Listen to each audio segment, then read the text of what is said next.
Today we're going to be taking a look at this sunshade. This is a triangular shape, which typically is a little bit of a challenge over our pool, but we have some tips for you if you are looking to hang a triangular shape over an area where you would typically see more of a rectangle or square.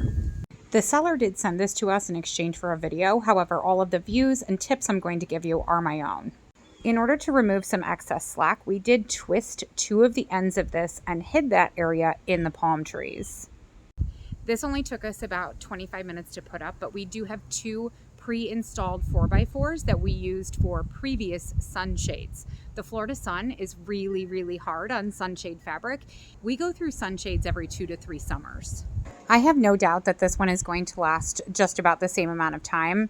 We were not very gentle with this. We were pulling and tugging on all of the sides as well as the hooks that actually attach to your poles or your posts.